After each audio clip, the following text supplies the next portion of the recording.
Montgomery in the Pledge of Allegiance.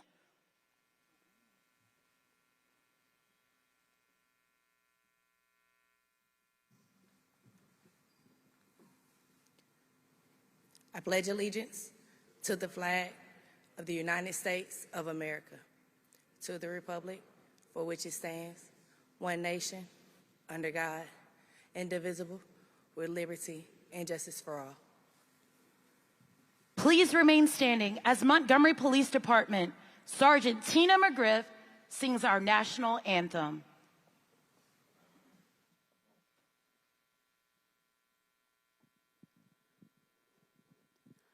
Oh, say, can you see by the dawn's early light what so proudly we held at the twilight's last gleaming, whose broad stripes and bright stars through the perilous fight o'er the ramparts we watched were so gallantly streaming, and the rocket's red glare, the bombs bursting in air, gave proof through the night that our flag was still there.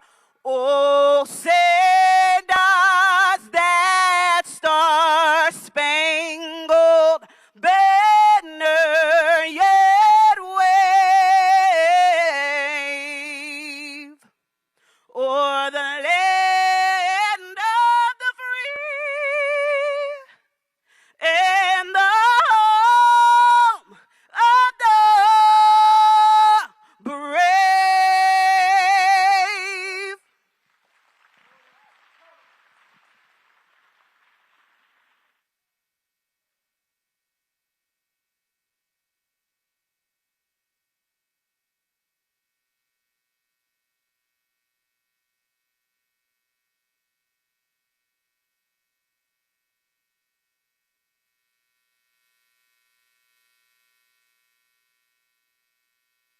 This evening's invocation will be delivered by the rector of the Episcopal Church of the Extension, the Reverend Candace Frazier.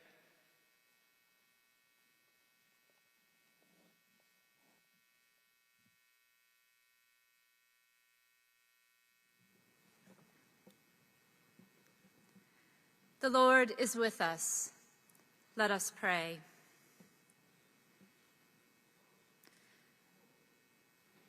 O God of our fathers, known to us by different names, we give thanks with all our hearts and praise you for the work of your hands in providing for us this good place, the city of dreams, a beloved community of hope. Endue the leaders of our city, especially our mayor and city council, with wisdom and grace in the exercise of their duties. For those who make our laws and those who enforce them, for those who protect us and those who challenge us to grow, give courage, wisdom, and foresight to provide for the needs of all our people, that together with the citizens of Montgomery, we may work as one for our common good, such that in our times of prosperity, our hearts may be filled with thy thankfulness. Bless our industry and education, that in our opportunities and chances we might prosper. Save us from violence, discord, and confusion, from pride, arrogance, and every evil way, that in our days of trouble we suffer not our trust in thee to fail. Unite us, one to another, working for a world in which our lives are enriched by our differences, standing in solidarity with those who are oppressed, walking hand in hand with those who are poor and downtrodden, knitting our hopes together with those who despair, that we might know the mercies of God and that our souls might be gladdened. Help us to do the work of justice for all and open our hearts in love to an ever-expanding vision of community where everyone has the freedom to live, learn, and earn, all for your greater glory. Amen. Ladies and gentlemen, please take your seats. Joining us this evening is the Park Crossing High School Choir, directed by Mr. Darian Stovall.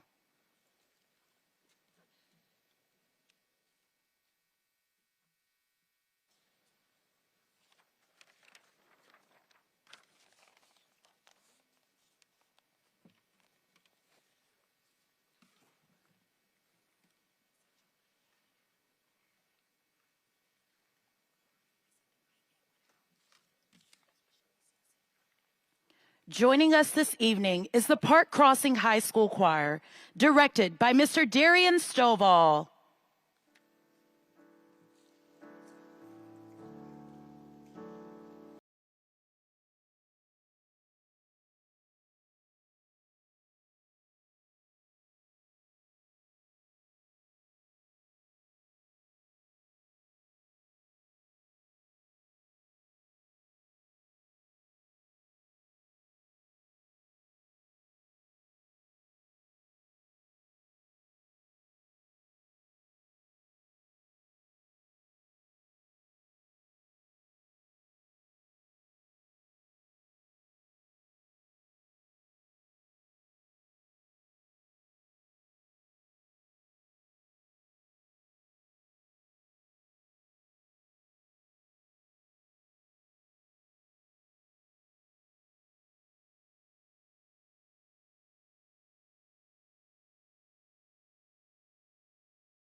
Ladies and gentlemen, please direct your attention to the screens for a presentation by the City of Montgomery.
Ladies and gentlemen, please welcome the 57th Mayor of the City of Montgomery, Mayor Steven.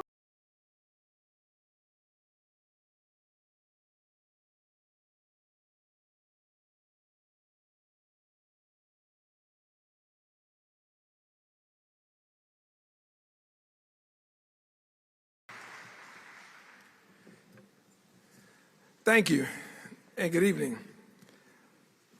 To my wife, Tamika, and our sons, Klein and Carson, thank you all for being here. To everyone in the public that is here, both in person and joining us virtually, thank you for joining us for this special occasion. I stand here tonight pleased to report that our city of Montgomery is on sure footing. Our finances are robust, our credit rating is strong, and the outlook for the future is bright. But to continue our journey forward, we must heed the words of President Barack Obama, who in his book, The Audacity of Hope, wrote, "Politics will need to reflect our lives as they are actually lived. It won't be prepackaged, ready to pull off the shelf. It will have to be constructed from the best of our traditions and will have to account for the darker aspects of our past. We will need to understand just how we got to this place, this land of warring factions and tribal hatreds. And we'll need to remind ourselves, despite all our differences, just how much we share, common hopes, common dreams, a bond that will not break."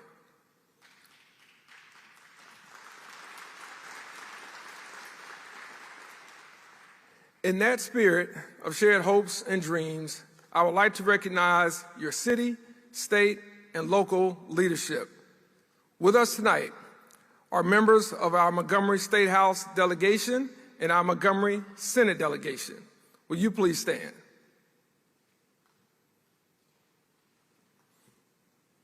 All right. Also with us are members of our state legislature. Will all the members of our state legislature please stand?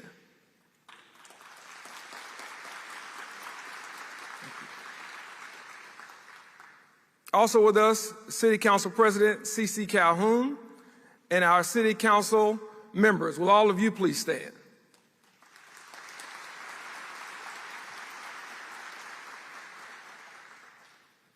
We also have with us the Chairman of our County Commission, Chairman Doug Singleton.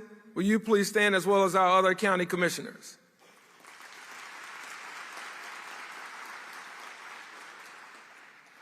Montgomery Public Schools Superintendent, Dr. Melvin Brown, and School Board President, Dr. Brenda DeRamus Coleman, and our Montgomery County Board of Education representatives. Will you please stand?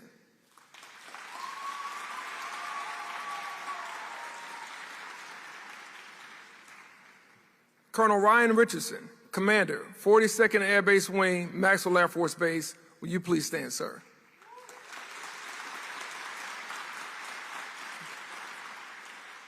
Also with us tonight, leadership from Alabama State University, Auburn University at Montgomery, Faulkner University, Huntington College, Trenton State Community College, and Troy University. Will all of you please stand?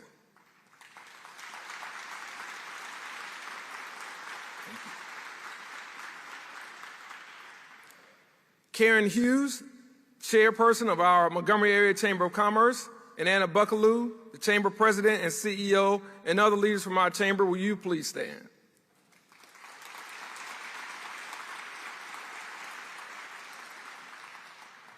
And of course, all of our cabinet officials and department directors, as well as our city clerk. Will all of you please stand?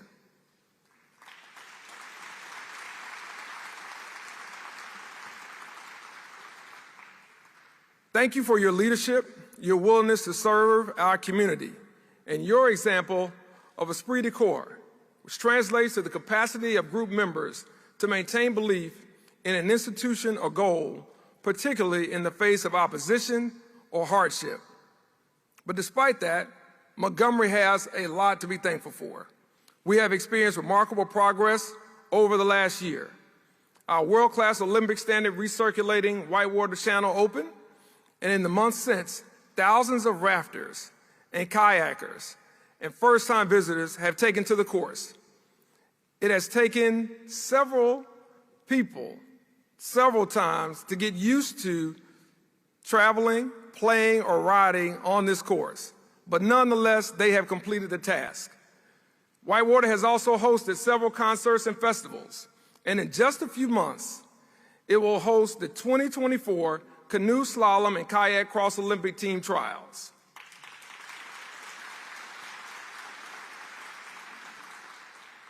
Montgomery was also named a Great American Defense Community by the Association of Defense Communities for the very first time. This distinction is a recognition of our community-wide commitment to improving the quality of life for our military families and our continuous efforts to make Montgomery the best hometown in the Air Force and the military as a whole.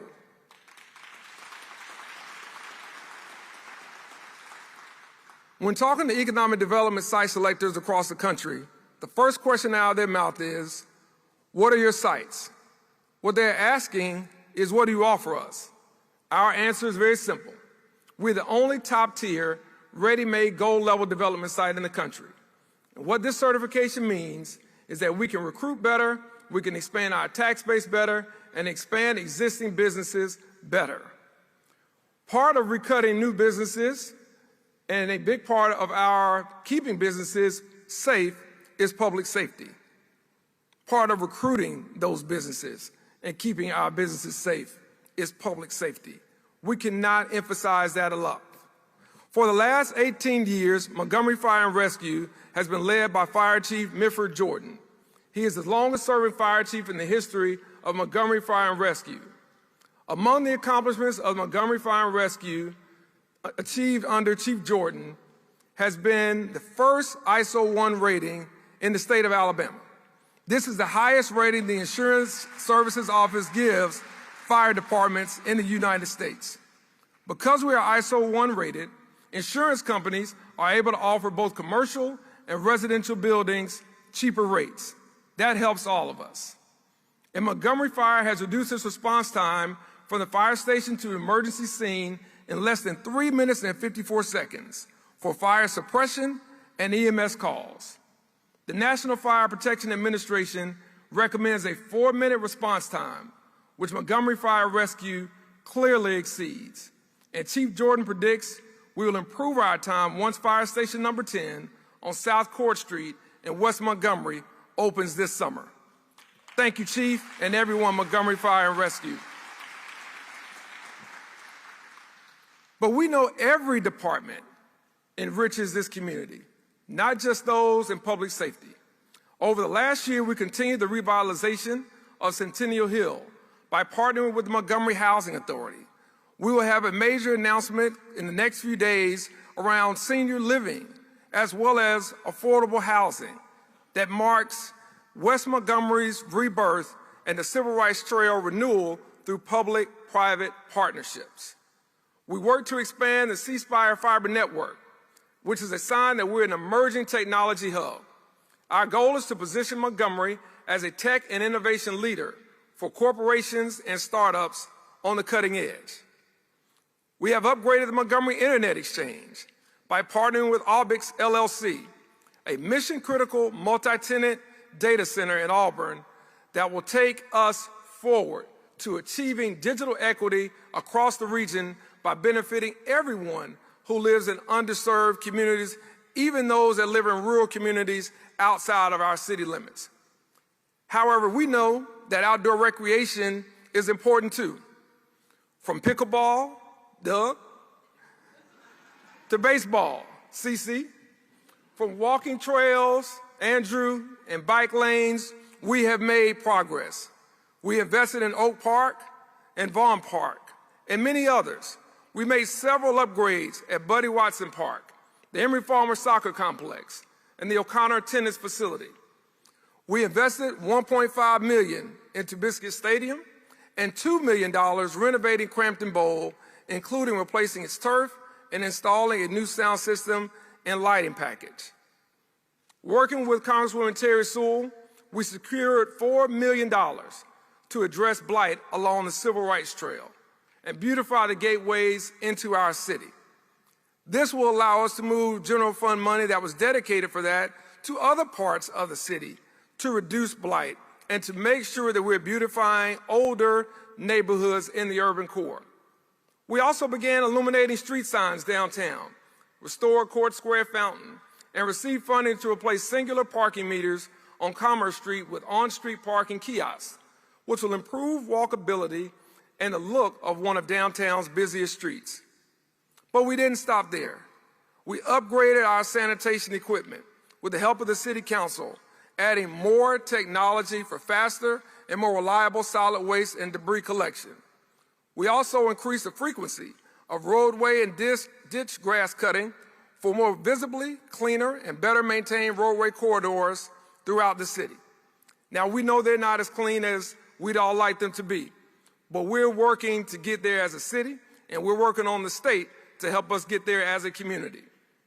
However, we still have much more to achieve when it comes to our sanitation operations, road and right-of-way maintenance in particular.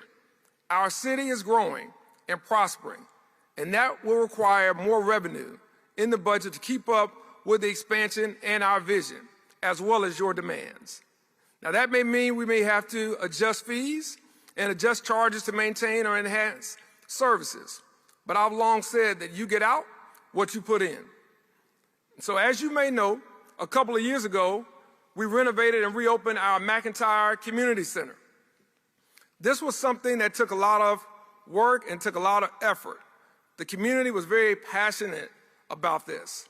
But investing in our community centers was not only something I campaigned on, it was something that you gave us feedback on. And we reported that in our transition report in 2020.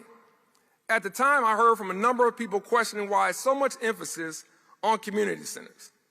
Let me tell you why. I was recently introduced to a 5th grade student named Ladarius. Ladarius is one of 6 boys in his family, all under the age of 16. His two oldest brothers have had a little bout with trouble every now and then. They have been sent home from school, sent to alternative school. They've had some other challenges. But instead of following in their footsteps, Ladarius goes to McIntyre after school. He plays in the basketball league. He gets help with his homework. And there he receives mentorship, support, and other encouragement, and a positive male role model. Today, Ladarius is an AB honor roll student, and he tells the staff at McIntyre routinely that because of them, he knows that someone cares about him.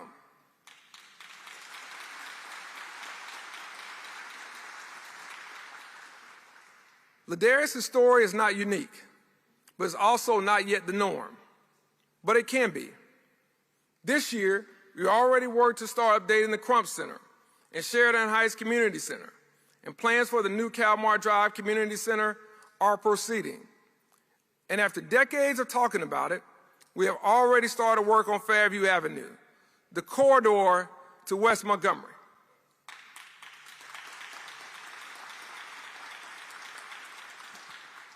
We'll reduce the lanes from 4 to 3, expand sidewalks for walkability, and put some of the utility wires underground for increased curb appeal.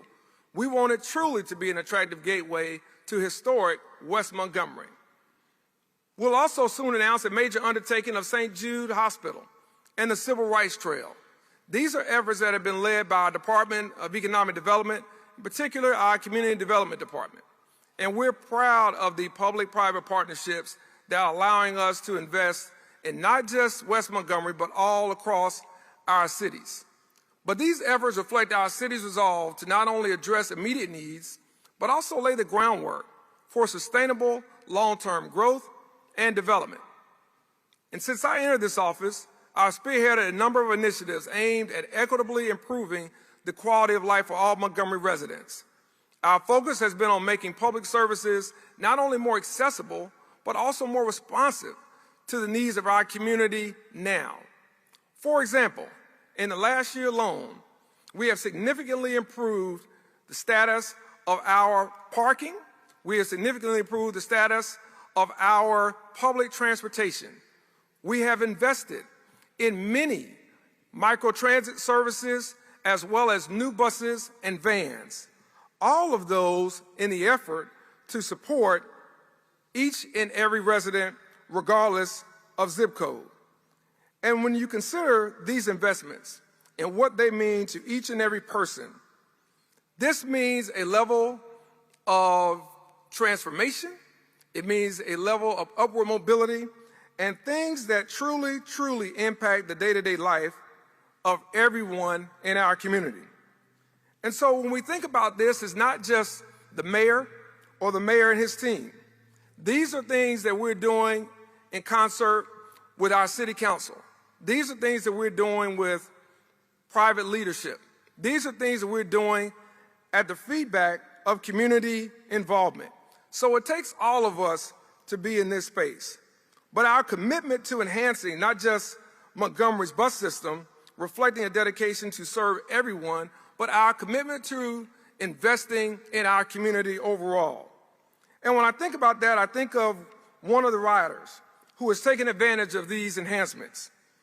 The rider's name is Mr. Herschel Roberson, who is diagnosed with prostate cancer.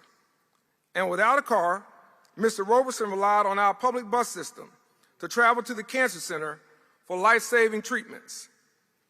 From individuals like Mr. Roberson, whose life depended on it, to anyone who needs a dependable way to access our city's amenities and return home safely, we are dedicated to ensuring that it serves everyone effectively.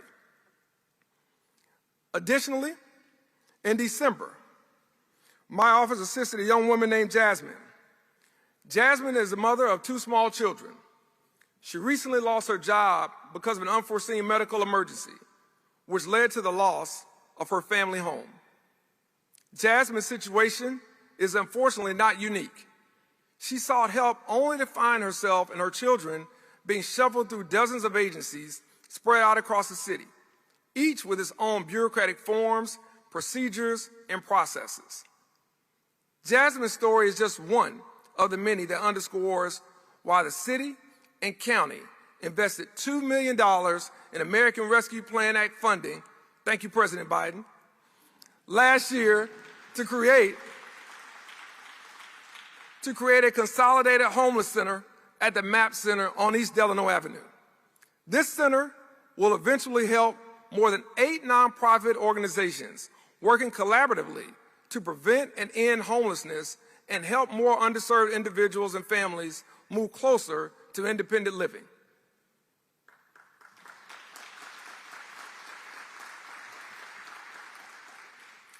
There, families like Jasmine's will be assigned a case manager to map out a personalized plan. They will be connected with dedicated professionals ready to help them secure safe, temporary housing, address mental health or substance abuse issues, and access medical care. By centralizing services like this, we're not just simplifying processes, we're restoring hope and dignity to our neighbors in need. It's more than a center, it's a lifeline to those who need it most. Now, my administration has been committed to promoting justice and equity within this community. And as you gave us feedback several years ago and have continued to do it since then, it includes criminal justice reform. And in the upcoming weeks, I will work with the council on issuing an order to forgive certain municipal fines and fees that have been unpaid for more than 10 years.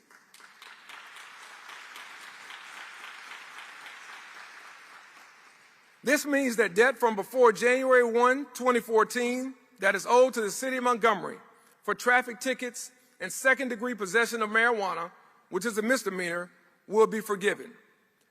People who previously owed such debt will no longer owe it to the City of Montgomery. And so tonight, as we acknowledge these achievements, we must also recognize the challenges that lie ahead and the work that needs to be done. The hurdles that we face, from improving education to enhancing public safety, are significant, but they are manageable.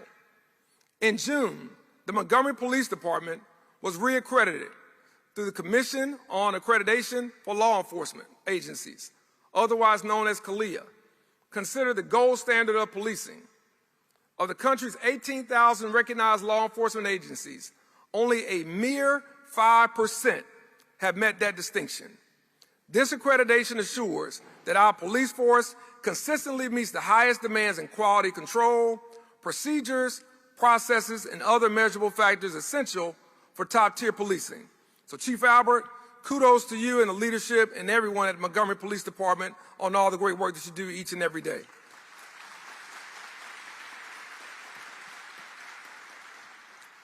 Now, having said that, I understand what you see in the headlines and what you see in breaking news every hour that there is breaking news. I hear a lot of the same things that you hear. And I understand some of the concerns that you have because we hear the same noises that you hear as well. And one of the hardest parts of this job is to receive a phone call in the middle of the night telling me that another person has died from gun violence in our city, something that Chief and I talk about every week. Typically, after phone calls like this, you'll hear politicians express their thoughts and prayers. However, no amount of thoughts and prayers will comfort a grieving family. What if, instead of thoughts and prayers, we took another approach? Yes, in Montgomery, if you commit a crime, especially a violent crime, we will find you and we will prosecute you because there's a price to pay.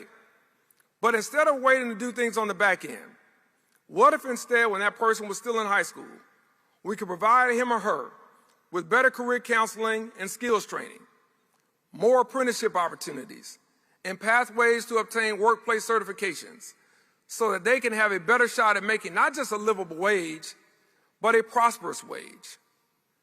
What if instead, when that person was still in middle school, we could provide them with a mentor, a coach, a teacher, someone in business, someone to inspire them, someone to motivate them, maybe even protect them, and set an example that he or she might want to follow in the future? And what if instead, when that young person was still in elementary school or even younger, we helped them learn to read. Instead of giving them a ball, maybe we should give them a book. What then?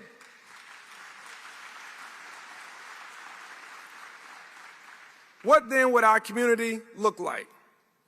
And so while we cannot change the past, what we can do is initiate policy and do the work to make sure that the next generation has that support, has those advantages, and is given those opportunities. And so while we can't change maybe what has happened to an 18-year-old or a 15-year-old or even some younger than that, the future is in our hands. It's up to us to decide what we do with it, together, working with one another. And that's why it's important that we, all of us, support our education system, especially our public schools.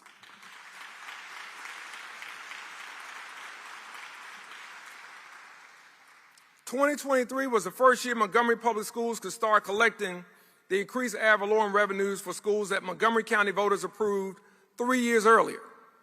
And as a result, MPS has implemented a fully articulated state-approved curriculum across pre-K through the 12th grade for the first time in over a decade. In addition, the district has added more reading and math coaches throughout the system. And MPS has initiated a 5-year plan for 15 elementary schools to receive enhanced professional development, training, and support to implement problem-based learning modules. This is some of what we discussed with Secretary of Education Miguel Cardona in Washington just a couple of weeks ago. And so like our crime statistics, our student outcomes, while slowly improving, are not where we want them to be. But here's my challenge to all of us. Don't just point out the problem, be part of the solution.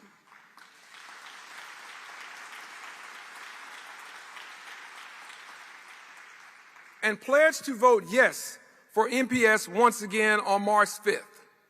The 40-year-plus-year-old county tax of 3.5 mills is set to expire in 2025. And on March 5th, citizens will be able to support the continuation of this tax. And I know in Alabama, tax is a 4-letter word. But we've got to understand this is an investment. This is for another 3-letter word, ROI. You get out what you put in. And so this is a vote to ensure that Montgomery Public Schools, as well as Pike Road Schools, continue to receive the same amount of dollars they currently receive. If the tax is not renewed, Montgomery Public Schools would lose an estimated $11 million a year. Pike Road would lose $1.2 million a year. Providing our students with the education and skills needed for college and career readiness is more significant when there are opportunities for them to utilize their knowledge and skills after graduation. And I'm proud to report that Montgomery is recognized statewide for its leadership in economic development and record-breaking job creation. However, it does us no good if our students aren't ready for those jobs and aren't ready for that economic growth. So we'll work to continue to attract new businesses and industries while nurturing the growth of existing ones. Soon, Amazon, FedEx, Manna Beverages, Hyundai's new EV battery plant, and a big company, to be named later, that all of us know about, will call Montgomery their home. And that's fantastic. But we have to continue to invest in our young people. We have to continue to invest in those who want to be reskilled and those who want to take part in all of this economic progress. We have to make sure we do that not just in our K-12 system, but also our 2-year system and our 4-year system. And since I've been in office, we have announced billions of dollars in capital investment. Just last year alone, we had over $583 million invested in our community. And these investments and developments will bring much-needed job opportunities to this community, creating pathways for current and future Montgomery residents to thrive. And so while recruiting new businesses to our area will always make headlines, the true heartbeat of our community is small businesses, those small businesses that have been here and will be here moving forward. And we want to help them as well as those that are women and minority-owned grow and scale as this community grows.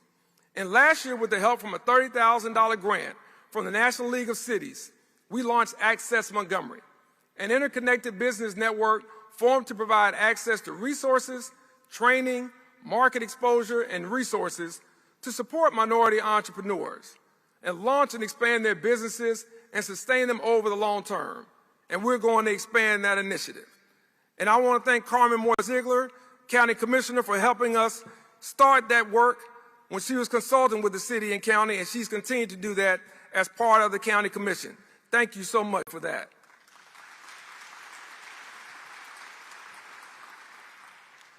And in the second quarter of this year, we plan to unveil a $2.5 million low-interest revolving small business loan fund through the credit union utilizing ARPA dollars. Both of these programs will play a vital role in closing funding gaps, reducing barriers to entry, and ensuring that all Montgomery residents have the skills and resources needed to succeed.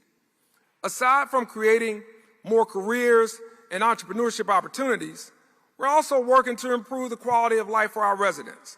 The City of Montgomery is dedicated to using data-driven approaches to decision-making. Better information means better policies impacting the citizens of our city.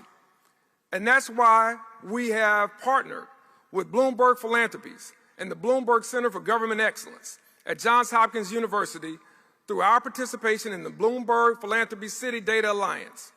And through this initiative, our city staff, led by Jeremy Reed, is in the final stages of completing a citywide data strategy and data sharing policy.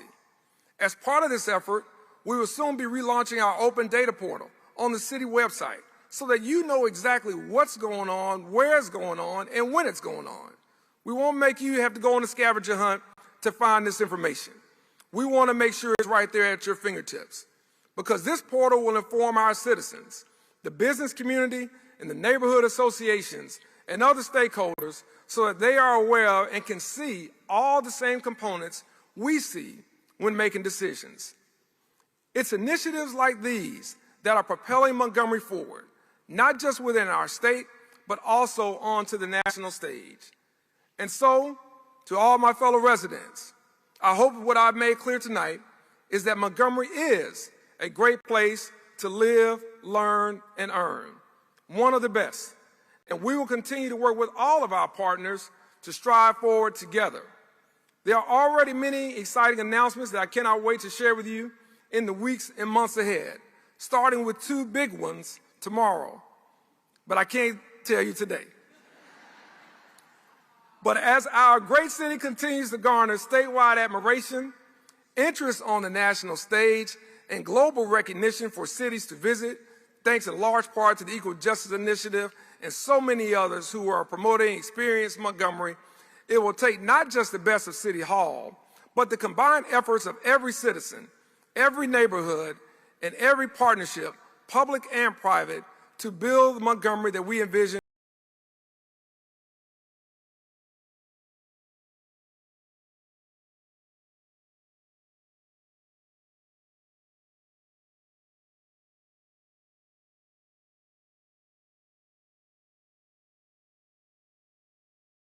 This flag abroad and the United States of America.